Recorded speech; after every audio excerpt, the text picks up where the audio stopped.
Hello, and welcome to the AMA's Steps Forward podcast series. We'll hear from healthcare leaders nationwide about real-world solutions to the challenges that practices are confronting today. Solutions that help put the joy back into medicine. AMA's Steps Forward program is open access and free to all at stepsforward.org.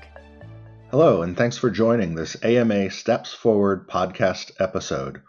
My name is Dr. Kevin Hopkins. I'm a family medicine physician at Cleveland Clinic and a senior physician advisor here at the AMA. On today's podcast, I'm joined by our guest, Dr. Greg Wallingford, an emergency medicine physician by training. Dr. Wallingford is the Associate Program Director of the Hospice and Palliative Medicine Fellowship at Dell Medical School at the University of Texas, Austin. He's also the Curriculum Director for Dell Medical School's Leadership Program. Thank you for being here today, Dr. Wallingford. We're glad to have you as a guest. Thanks, Dr. Hopkins. Excited to be here and excited to share what we've been doing in case it's helpful to others.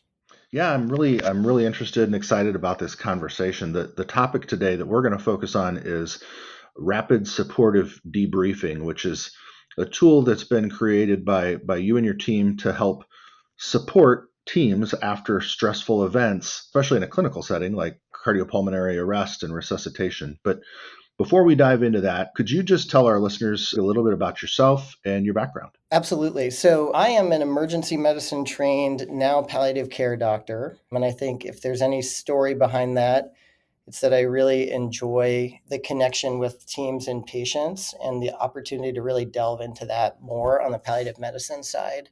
Ironically, I switched from emergency medicine to palliative medicine through an MBA where I learned some leadership skills around connection and communication that got me really excited. I think more importantly, at least to me, I'm a dad of two really young children who are now in daycare and getting us sick all the time. And I'm a well-being enthusiast, really dedicated to trying to bring everyday leadership skills to teams when they need them, specifically in hard events or in difficult patient scenarios. Thanks, Greg. So that job of being a dad, it will be the toughest job you'll ever have. It's also the most rewarding job you'll ever have. So congratulations on your family. That's wonderful. Knowing that you direct the longitudinal leadership program there at Dell, help us draw a connection between leadership skills and well-being, and then how does this tool that we're going to unpack address both of those things? Yeah, so I'll take us a couple steps further back just to give a one sentence of where I felt like these were when I was in medical school 10 years ago. I always heard that the job of the doctor was to take care of the patients and not necessarily yourself. Our goal was really to provide the best patient care completely selflessly. And I think over time, what I've realized is that if we don't take care of ourselves or our teams, we actually don't provide high quality care. And so there's also been this concurrent thread, and I think the AMA podcast recently touched on this, about how leadership skills and really everyday leadership skills, so like how we talk and connect with others, how we respond to hard things, how we give feedback, those are the types of skills that have an outsized impact on our well-being. And if I take a step back too to medical school, at the time, there was really little to no leadership training baked into the curriculum that we all took part of. And so one of the things that I'm really excited about here at Dell Medical School is the intentional longitudinal effort to bring leadership skills training to students so that when they're leaders very soon, as soon as being a resident, you're leading at least the medical students. I'm excited that those skills and trainings are going to be part of their future careers as physicians. And I think that will be helpful to them, to their teams, but I think also their organizations and their career longevity. So when I think about the intervention today, rapid supportive debriefing, I see that intervention as an everyday leadership skill that helps support teams during stressful or hard events. Because the components of debriefing for support are really applicable in a lot of scenarios. It started really in codes because they're discrete. They're very easy to say, aha, that code happened. Let's debrief it with this specific tool.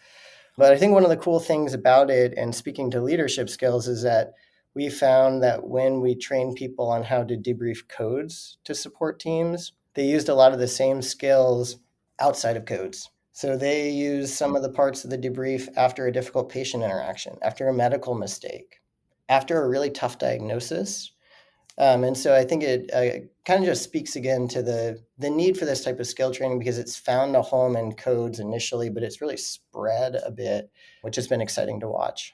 So you just kind of took me back to my training more than 20 years ago, now almost 25 years ago, and there wasn't much sort of leadership training and education peppered in there. And that, although when you think about it, physicians by nature, just by virtue of their role within a practice or health system, are leaders, whether they have a title or not, right? And so it's important for us to think about how we think, how we conduct ourselves, how we ask questions, and then specifically around the sort of traumatic or hard events. We all probably have those experiences every day, like you said, whether it's a difficult diagnosis or tough conversation with a colleague, even a crucial conversation with our children, that they can be difficult experiences. So how we unpack that and think about it afterwards, it's helpful to have a sort of a structured format for that. And thinking about your training and background, did any of that exist when you were going through medical school? Like after your first involvement with a code or a bad patient outcome, did anybody come up to you and say, what was that like for you, and help to debrief that? So funny you ask, because I was reflecting this morning on my first code. And what I remember of it was a patient who was clearly not going to survive the code, even from a medical student perspective. And when we walked out of it, I still remember our senior resident saying something like, "What a waste of time." And those few words stuck with me for quite a while. And so, when I look back, I sort of looked to my colleagues, like peers, like other medical students, or maybe even junior residents, to informally debrief, but I felt like I had to explore whether that was even allowed in the culture. And thankfully, some people did a really good job of doing that debrief, but it didn't happen in a structured way. And it certainly didn't happen from the level of the attending or senior resident. And so, actually, interestingly, when we started this intervention, I interviewed about 30 or 40 residents informally. And what they told me was that after a code, quote, "we saw it," and then everyone silently walked away. And the follow up to that was that people really wanted to step into that space, and they really did want to support their team, and they knew it was an important time to do that.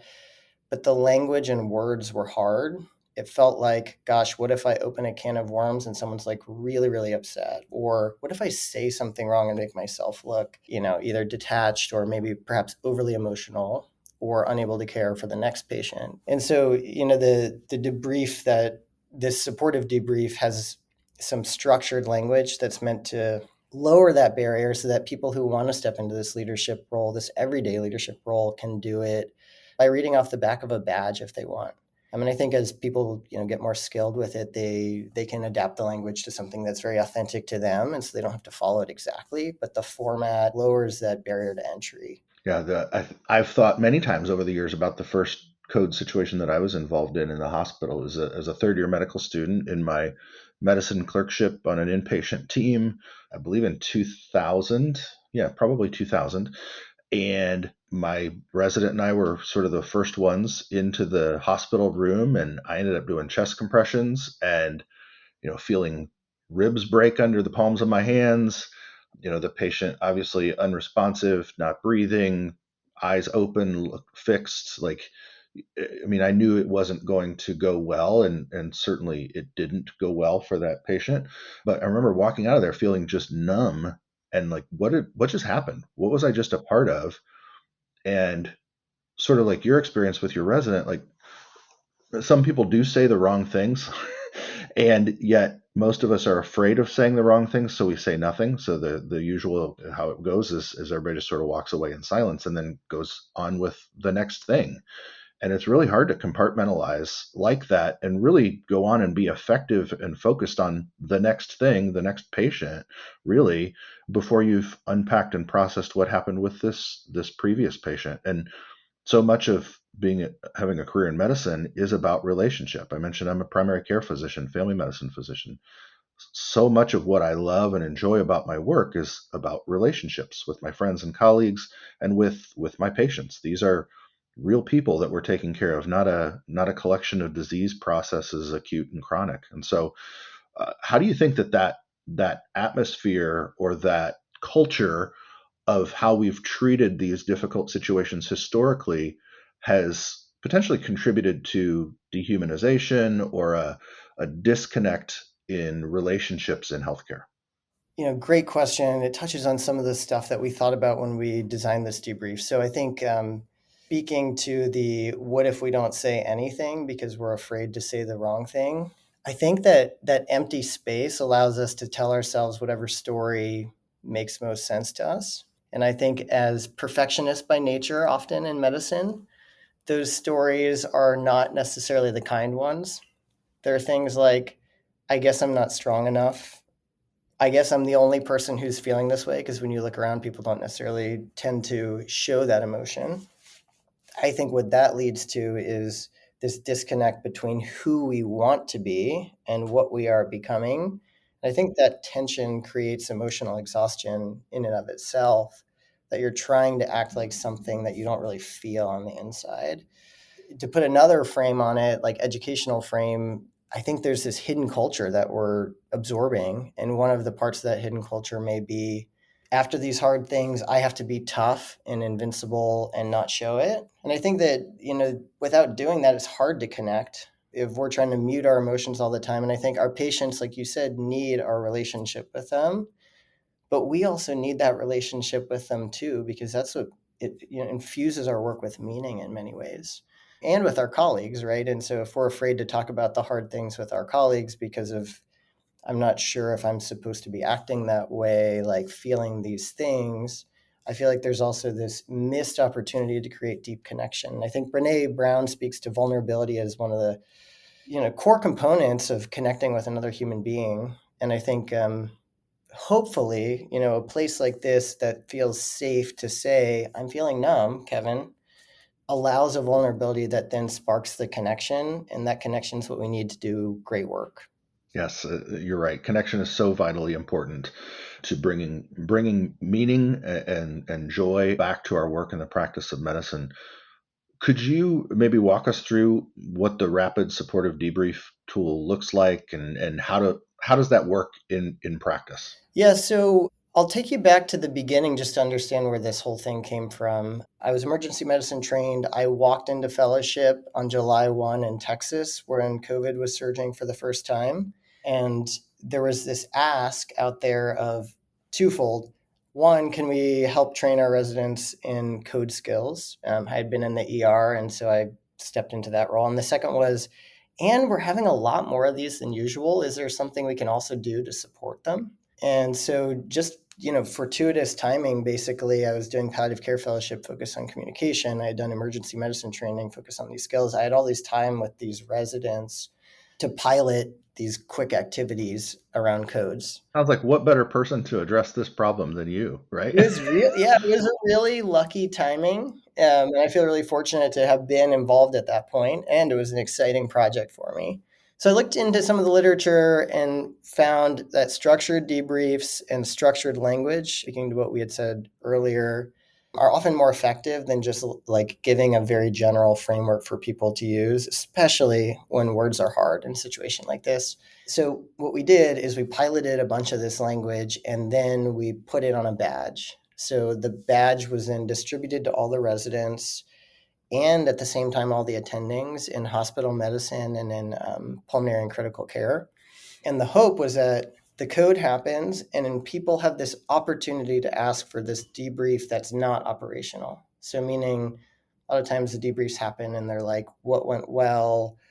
What could have been better? What led to this issue? Why were the chest compressions not, at 100 beats a minute, et cetera? They could ask for this other complementary, not replacement debrief around support. And so the idea was that happens, they have this opportunity, and if they want to, they can just look at the back of their badge. It's, with them, easily available. And I can read out the debrief. It's very quick. There's 3 components. The first is honoring the team. So thanks for your heroic efforts caring for this patient. Would anyone like to recognize our team for something that went well? Second is honoring the patient. So taking care of sick patients is hard. It's also an honor. Let's take 30 seconds to honor Greg as a patient. Is there anything about this patient as a person that anyone would like to share? Third, acknowledge emotions. Codes are tough and there's no right way to feel. Kevin, would you like to share how you're feeling in a word or a phrase? And then the last part is just a wrap up conclusion sentence. Thanks for taking the time as a team to connect with the human side of our work and support each other. So, reading that out, maybe it took, let's say, a minute, but each of the activities were chosen to be very discreet. So meaning like when we ask, share how you're feeling in a word or a phrase, it's not to devalidate or like cut short, but it's to rather make sure that this is a feasible thing to do in the flow of everyday work and not this big added, 30, 40 minute, let's say, debrief. Because the hope is that this filled a space that was already wanted, but doesn't burden the rest of the day. And so how long do these typically last? I know you said it takes just a few seconds to read those. From the reality of a team of, I don't know how many might be participating in this debrief, what kind of time does it take, and what have you seen as far as people's engagement? So, in the data that we collected after rolling this out, a little over 75% of the debriefs lasted 10 minutes or less, with the vast majority, these were estimates, by the way, lasting between 6 and 10 minutes. None lasted more than 15. I would say generally the expectation would be somewhere in the range of like 6 to 10 minutes. In terms of engagement, we were actually really pleasantly surprised. Basically, the way this happened is we piloted it in these code sessions, and residents were like, gosh, how can we do this? How can we get a copy of this? And at the same time, I think the hospital medicine team was asking for ways to support their residents too. Because you can imagine perhaps being an intern showing up here in COVID, not being able to connect with others outside the hospital, not being able to connect in the same ways inside the hospital, and then going through a lot of hard stuff together, which is really a great opportunity to build teamwork and to build support systems. But I think, again, it was a hard time to do that. In terms of a likelihood to recommend scale in the people that we interviewed, the overall likelihood to recommend was about a 9 out of 10. So people generally felt that it was quite helpful and that they would recommend it to a colleague. Okay. I heard you mention badge tags or badge backers. My organization uses that for various tools too, so because you always have it with you. How did the education and training process go for physicians and residents? What did that look like on training and education for how to use the rapid supportive debrief process? So we really tried to be thoughtful in terms of trying to coordinate timing where we could roll it out between the residents, fellows, and attendings, like all in very quick succession. Because what we didn't want to happen was that the residents got the training, but the attendings weren't really sure what they were being asked to do, or vice versa. The attendings were excited to use it, but the residents didn't know exactly what it was. And so what we did is we did a noon conference, and then very shortly thereafter, I think like 2 days later, presented to hospital medicine. And then that day distributed these tags. So both parties had heard about it in a 1 hour virtual, at the time most of the didactic teaching was virtual setting, and then got the badge tags very quickly thereafter. And so the hope was to build a little momentum and see what happened. Very quickly, the students actually were interested and asked about it. And so the ask became, hey, can you teach this to rotating students? That's a different process because residents you can train once and they have it for 3 years. But students, it's like every 8 weeks they turn over because they're moving on to their next rotation. So what we actually did is implement it into the curriculum for the internal medicine clerkship, first as a pilot, and then students felt that it was really valuable, I think, and it's become like a standing part of all the internal medicine rotators. And the other thing I'll say that we found really important in implementation was I started being the person to talk about the rapid supportive debrief. But I think it's really important to give ownership to the people that are using it, that are colleagues that don't necessarily have a connection to being the one to create it. So the chief residents last year, for example, gave the training to the residents. And I supplied, the slides and some of the training to them. The students, one time, actually, I wasn't able to make a session. And so one of the students from the third year stepped in to teach the second year students about this. And so I think, the visibility to not just from Greg, the creator, but from peers has been important too, to, I think, apply some positive peer pressure that, like, hey, I did this and it worked, and I'm not really connected with the rapid supportive debrief research. It was timing and then trying to reach across residents and attendings, adding students on later, and then giving ownership of ongoing training in some way too, or at least co-ownership to excited, enthusiastic parties that are more peer to the people we're teaching. Mm-hmm. I heard you say that maybe at the end of a code situation, somebody asks the question, does anybody want to do a debrief? Is that how it happens, just organically like that? And how is it determined who then takes the leadership of the discussion? So it's been really interesting. So we didn't really provide direct guidance on that. I think it's mostly been initiated by an ask, an organic ask. Like, gosh, it seems like maybe we should debrief this. And then who leads the code has varied wildly depending on the audience and place and time. So I would say, like, I've heard once or twice of a student leading these debriefs because they felt the most ownership of the patient and felt like it was something that would be therapeutic to them. Often I think it's the senior resident or the attending, though, who leads the debrief. And I think debriefs, and the way I've sort of pitched this out there in the world, is that the debriefs don't necessarily need to be like these really big formal 20-person meetings if that doesn't feel right. Maybe for the medical student who really needs it, what they need is to debrief with a peer back in the team room, or schedule time for coffee in half an hour so that they can go talk about this. But again, having that tool and framework helps that conversation flow in a way that hopefully that doesn't feel like super sticky in terms of, I might say the wrong thing.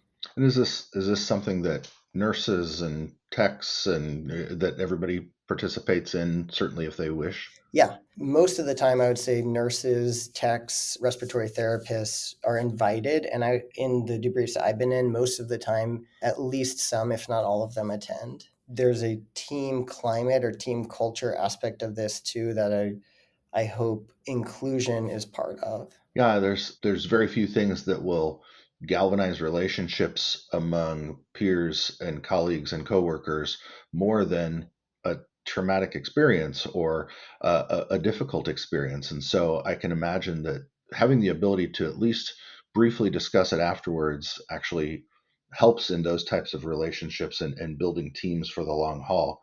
So you walked through the steps, that honoring the team, honoring the patient, acknowledge emotions, and then the wrap up or conclusion. I particularly love that those second and third steps, the honoring the patient, referencing them by name. What did somebody know about this person that maybe the rest of us didn't know? What were their relationships like? Who came to visit? Those types of things.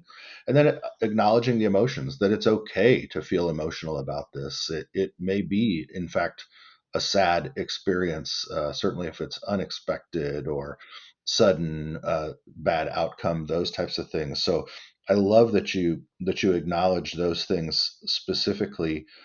How has this tool or the structure had its most significant impact on care teams or individuals? What have they found to be the most helpful or the most impactful, maybe? Yeah, so that's something we've been looking into with some of our qualitative research. I would bucket into a few themes. One is connection with team, and I would say like baked into that is also a reduction in hierarchy. So for example, if I were to lead the debrief and say, gosh, this patient is really meaningful to me because X, and I'm feeling kind of numb about this, I think it normalizes or at least legitimizes the fact that emotions are part of this work and okay in this space. And I think in and of itself, that takes away some of the self doubt. Secondly, I think that there's an increase in psychological safety. We didn't measure it directly, though we did ask a survey question, comfort asking team members for help. And there was, at least in our preliminary analysis, a statistically significant increase in comfort asking team members for help. And I think, again, that speaks to something bigger, which is that when we're on a team, we want to be able to lean on each other, and that having these conversations enables us to feel comfortable doing that. Lastly, I think and you spoke to this earlier, Kevin, there's this very challenging transition. So you go, you run this code, the room's a mess afterwards, 90+% of the time. And now you want to, with good intent, walk out of that room and take great care of the patient next door who maybe is totally stable. And that transition's hard for any of us, I think. But this ability to pause and acknowledge, even if it's 5 minutes, I think many have spoken to the fact that they can go on working their day and feeling meaning in the rest of their work better because they took a moment to pause and acknowledge rather than try to kind of suppress and move on. Again, I don't want that to feel like a negative thing because I think we do it with the good intention of the next patient next door needs me, and so I need to let this go. But again, speaking to the bigger well-being theme, that how we feel affects how we care for patients. And so if we feel a little bit more closure and we find meaning in something hard that just happened, I think we can bring that to our next room. If we feel instead shocked and perhaps questioning things, we bring that cognitive load with us to the next patient room.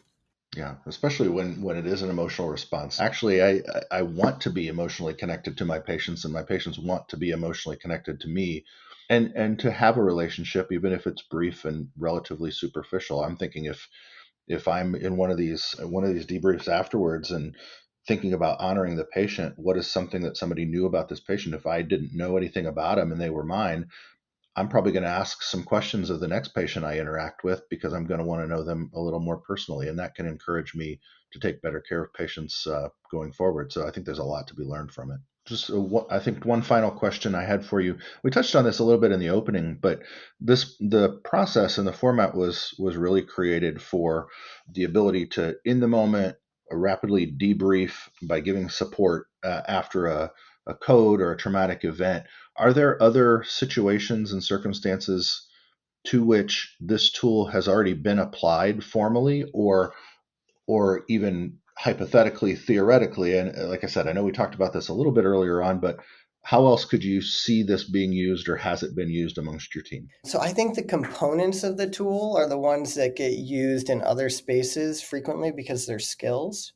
So like acknowledging emotions, let's say. If you go and the patient yells at you for something that maybe was your fault, maybe was not, and you're feeling confused about it, I think that this type of skill saying, gosh, Kevin, that was a really tough encounter. Do you want to talk about it? How are you doing? That language and skill around naming, for example, could show up in any difficult encounter with a patient.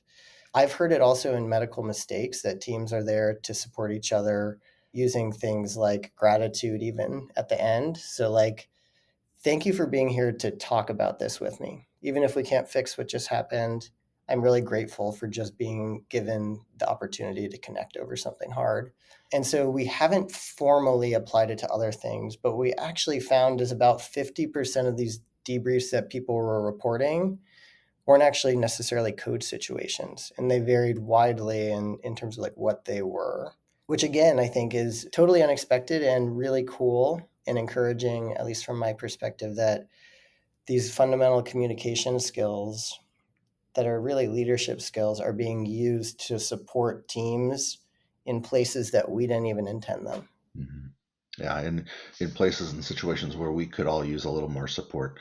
Thank you so much for this. Any final thoughts or things that maybe I didn't ask you that didn't come up organically in our conversation that you would like to make sure you share with our audience? Yeah, so I think stepping back to big picture framing, I think it's really key that we continue to train our future physicians in leadership behaviors because those behaviors are ultimately what drive many aspects of well-being. And I think well-being is a patient care issue. So we used to, again, think about it as an issue of taking care of ourselves, but it is also an issue of taking care of our patients. And organizations are also seeing it as an organizational efficiency issue because people who are not burnt out are more willing to learn, to stretch into new things, to take on a new initiative, and are less likely to leave. And so I think as time goes along, I think the connection between leadership and well-being hopefully will continue to grow. And I hope that the focus for most of our physicians who go out there and practice is on the fundamental, high-leverage, low-cost skill of communicating well with their team. Thank you to our guest, Dr. Greg Wallingford from Dell Medical School at the University of Texas, Austin, for being our guest today, speaking about rapid supportive debriefing. And thank you to all our listeners for joining us today. Be sure to join us next week for the next episode of the AMA Steps Forward podcast series. Thank you for listening to this episode from the AMA's Steps Forward podcast series. AMA's Steps Forward program is open access and free to all at stepsforward.org. Steps Forward can help put the joy back into medicine by offering real-world solutions to the challenges that your practice is confronting today. We look forward to you joining us next time on the AMA's Steps Forward podcast series. stepsforward.org.